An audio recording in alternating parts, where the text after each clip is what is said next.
आप अपने दाहिने हाथ को कभी नीचे के अंगों का स्पर्श न करें। जैसे आप माला जप कर रहे हैं तो ये ध्यान दीजिए कि दाहिना हाथ आपके कहीं कमर के नीचे के अंगों का स्पर्श तो नहीं किया।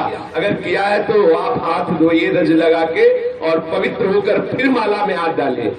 अब तो आश्चर्य की बात है, माला भी चल रहा, लघु शंका भी कर रहे खड़े खड़े परिक्रमा में। देखा आपको सत्संग तो मिलता नहीं ना, माला भी चल रहा है और खड़े खड़े लघु शंका भी कर रहे।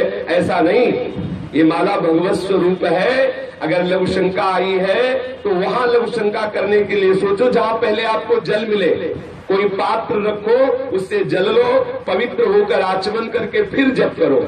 अगर लघु शंका करके आपने आचमन नहीं किया, हाथ नहीं धोए, पैर नहीं धोए, तो आप जो जप करोगे उसका प्रभाव आपके हृदय में काम क्रोध को प्रकट कर देगा।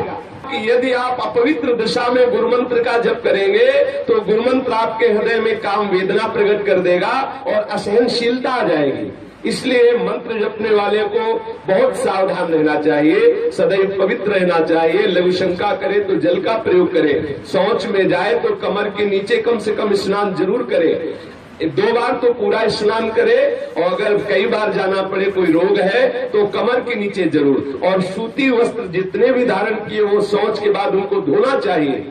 ऐसे नहीं है कि आप सब कपड़ा पहन के गए, शौच हुए आए। बस कुछ लोग तो यहाँ दर्शन होता है, ऐसे रज छूते हैं, ऐसे छू लिया और बस टोटी में ऐसा नहीं।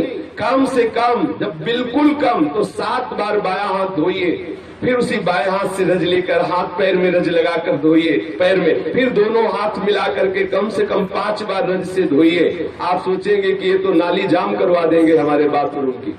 थोड़ा थोड़ा रज ले लीजिए। पहले अगर साबुन लगाना है तो पहले रज के बाद साबुन मत लगाइए। रज परम पवित्र है। जितनी आप पवित्रता का निर्वाह करेंगे उतना ही आपके हृदय में मंत्र प्रकाशित होगा। जिसका शरीर अपवित्र है, मन पवित्र है, तो मंत्र कहाँ प्रकाशित होगा। इसलिए अपवित्र हाथ से कभी दाहिने हाथ को नीचे के अंगों का स्पर्श नहीं होने देना चाहिए। अगर करिए तो फिर रज लगा के धोइए। और कभी सर पे वस्त्र रख करके मंत्र नहीं जपना चाहिए। मंत्र जपते समय सर खाली होना चाहिए।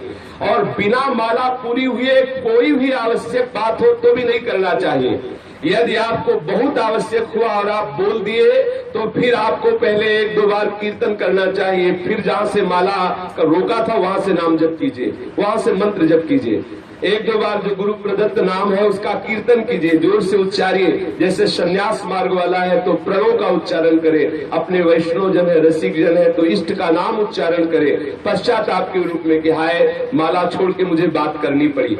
यदि आप अनावश्यक बोल गए, संसारिक बात बोल गए, तो आपके जप का प्रभाव आपके हृदय में नहीं पड़ेगा।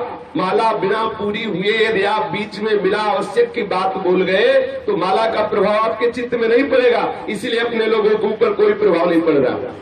माला लिए प्रपंच की बात कर रहे हैं, माला लिए हैं दूसरे की निंदा कर रहे हैं, माला लिए हैं संसारिक बातें कर रहे हैं। सावधान, जितने समय जप में बैठो तो सिर्फ जप में हो।